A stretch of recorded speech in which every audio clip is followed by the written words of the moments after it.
family and I are probably the biggest skeptics in the world, which is why I can't explain what happened that day. I went downstairs, and my brother was in the kitchen. I grabbed a bottle of water and asked him if he believed in ghosts. He shook his head, but told me a story about something that he thinks may seem paranormal. Then I looked at him and asked, "Did you ever try to scare me when I came home from school?" I planned on asking that question to follow with my story once he nodded. Somehow that calms me down, and I wasn't going to bring anything else up, because I thought it was some kind of closure. He continued by saying, "But all I did was shoot a Nerf gun bullet at you while you were on the computer." I wish he didn't say that. That wasn't what happened to me in the 7th grade. I do remember him shooting a Nerf gun at me, but it felt inferior to what I was about to tell him. I continued to speak with him about the story that follows.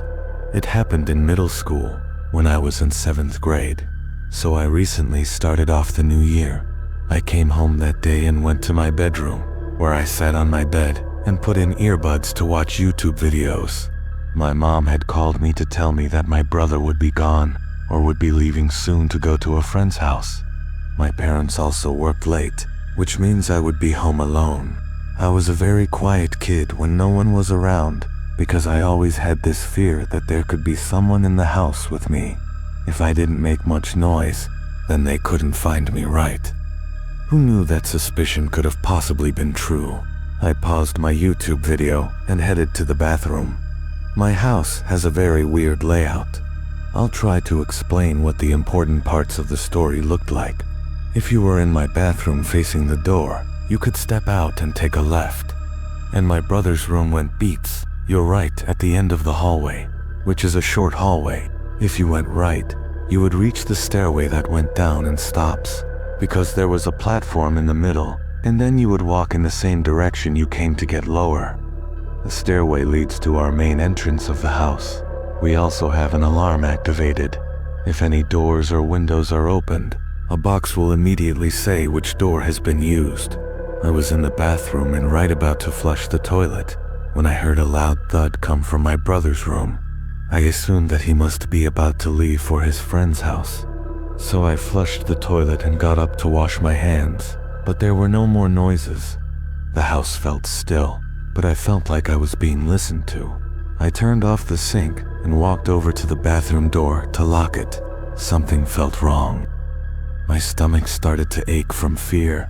I felt like I was just being paranoid, but I also couldn't shake that weird feeling in my gut, so I waited for another noise. I didn't have my phone on me, so I couldn't text my brother.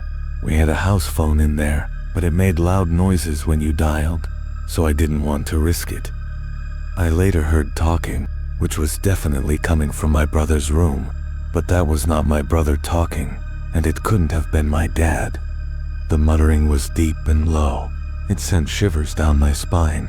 I could tell it was a voice because of the distinction of an S or a T, but I couldn't understand what it was saying. Then there was a slow pounding noise that started getting closer to me.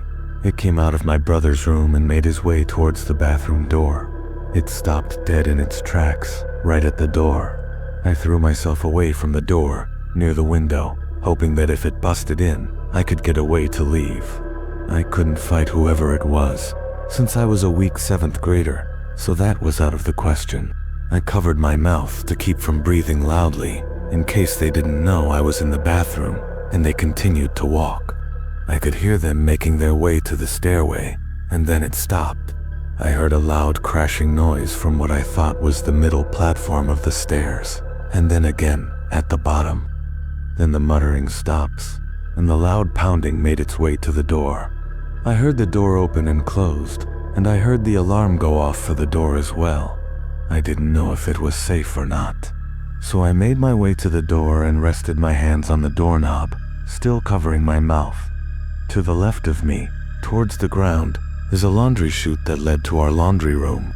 If someone were to get from the main floor to the laundry room, it would definitely take over 30 seconds. But about 10 seconds after the door opened and closed, a vicious jabbing noise pounded at the small laundry chute door. I stood there in awe, not sure what to do. It sounded like someone took the end of a broom and reached up there to stab at the door. I watched as the pounding of the door vibrated the small laundry chute door, hoping that it wouldn't bust open. Then it ended. I waited in the bathroom for what seemed like an eternity, and then quietly crept to my room to call my parents. No one picked up, so I waited for them to get home and held my door handle to make sure no one could get in. Since I didn't have a lock on it, when my parents got home, they didn't believe me.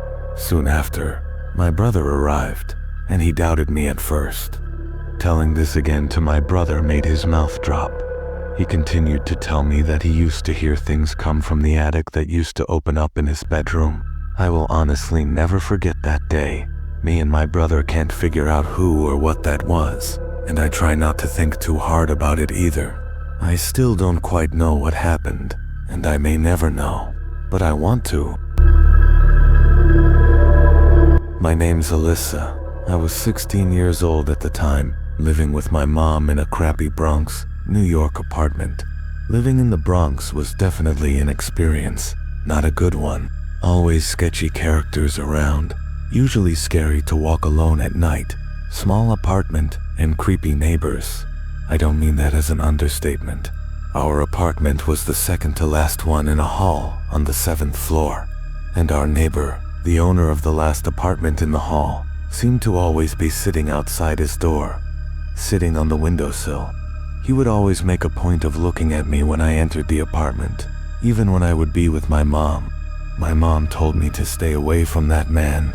We never even knew his name. He was a black man in his 60s, very little hair left, but his remaining hair was gray. He always had the same emotionless expression on his face when he looked at me. And then one day, it started. Every time I would see him in the hall, he would say hi to me, but he'd call me by my name.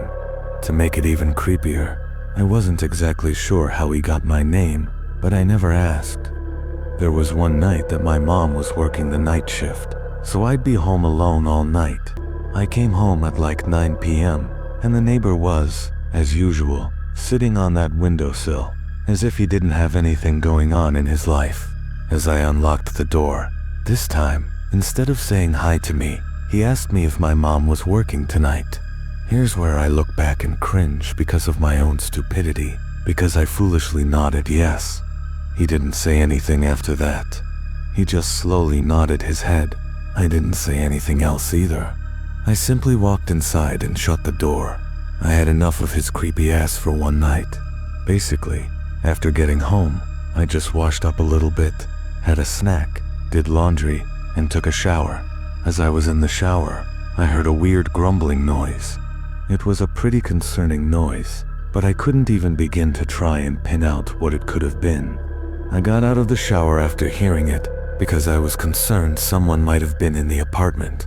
I heard a similar noise outside of the bathroom, seemed to come from my bedroom. I threw on the clothes I had in the bathroom and searched my entire room. I couldn't find a person, but while searching my room, I saw an ever so tiny hole in the wall. I got closer to feel it and look at it. Then I got down on my knees to look through it, and when I saw what was on the other side, I fell backwards because of how scared I was of what I saw. It was someone's eye. Someone was actually looking through that hole from the other side, and I realized this wall separated our apartment from the creepy neighbor's apartment. Then I had a sudden realization of what that sound I heard. The bathroom must have been. I ran back to the shower and felt all around the wall until I found another hole, identical in size to the one in my room. The neighbor drilled these two holes, maybe even more, to spy on me. I called my mom and told her, and as I was on the phone with her, there were knocks on the apartment door. It was the neighbor, and he kept yelling, "Open the door right now. I didn't drill those holes." My mom freaked out and told me to call the cops, and she tried to get home ASAP. One good thing about the Bronx police response time is fast, and there were cops at my apartment door in under 5 minutes. My mom was home half an hour later. My mom pressed charges for stalking, invasion of privacy, and criminal mischief. The apartment building also evicted the man and patched up the holes at the man's expense. I'll I'll never forget the time my friend Hal and I went camping. Hal is an Eagle Scout and a nature lover, so he's always going out on these camping trips. One time, I decided to come along and see what it was about. He went with us, at the time, girlfriend Maya. I received a last-minute invitation. We carpooled together and arrived at the destination 3 hours later. Hal doesn't believe in going to campsites because it doesn't give the real camping experience when you're surrounded by other people. So he took us to some random dirt trail off some dead road that he seemed to know about. He drove down this dirt road in the woods for a couple minutes until he seemed to be content with where we were. Then he put the car in park. It was such an inconspicuous place to stop that I wasn't even aware at first that we were getting out there. Hal unloaded the trunk. Most of the stuff we brought consisted of tents, sleeping bags, food, toilet paper, and first aid equipment. Hal said he usually packed a lot lighter, but was making this an easy trip for Maya and me, whatever that meant. Once we found a good place to set up camp, Hal basically assigned us tasks. Setting up a tent was one thing I knew how to do, so Hal told me to set up the 2 tents. Maya stayed behind with me and kind of helped with the tents while also unpacking some of the supplies. Hal went off to find dry firewood.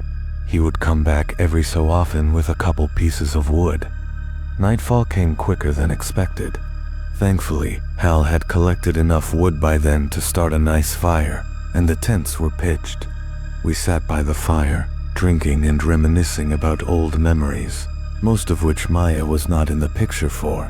I imagine she got tired of hearing their drunken, nonsensical stories because she went to her tent before. Hal and I stayed up for a little while longer, now being a bit quieter and keeping the laughter to a minimum as a courtesy to Maya. I finished my last beer, and I was finally feeling it by then. We chatted for a bit more, as Hal told me to. She had listened. I heard it too. There was walking out in the distance beyond the area at which the fire lit up. Hal assured me it was likely a deer. When I naively asked, "What if it's a bear?"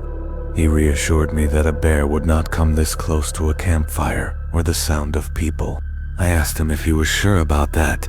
He didn't answer though. The footsteps seemed to be going in circles, getting ever so slightly louder with each passing minute. When the footsteps got close enough, we started to hear a disturbing noise. It was like a clicking, growling type of noise. "Is that a wolf?"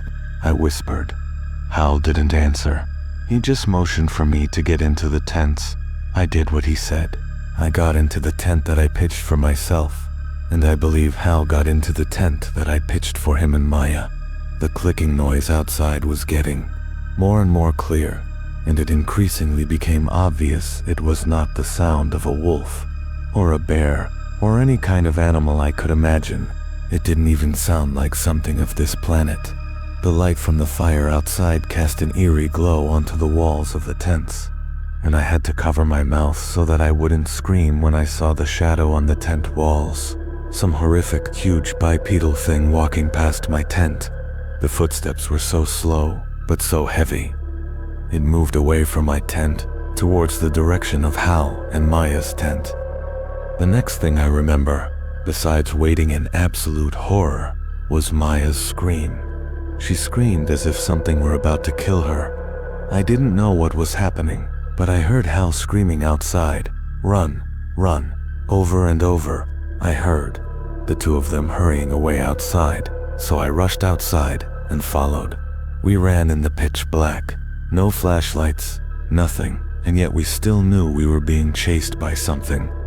Footsteps followed close behind me, since I was in the back. By some miracle, Hal managed to lead us right to the car, and without looking back, we all got into our respective seats, and Hal floored it down the trail. Hal drove down the dirt trail for about half a minute before we came to a dead end.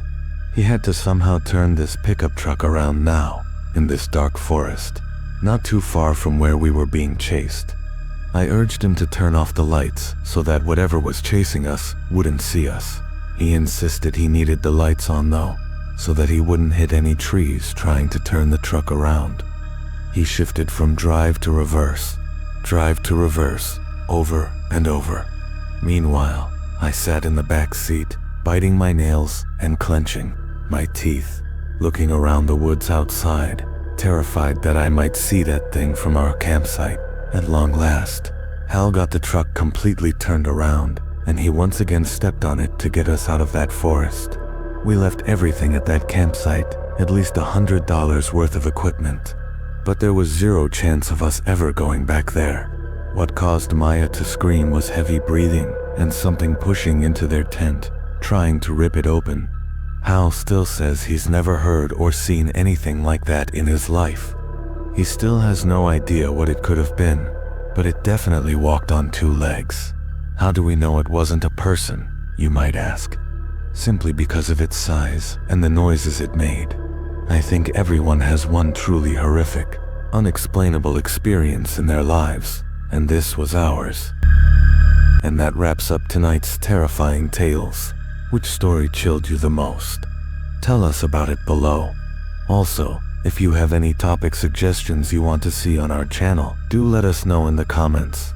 And while at it, make sure to like, subscribe, and remember, sometimes the scariest stories are the ones that actually happened. Until next time.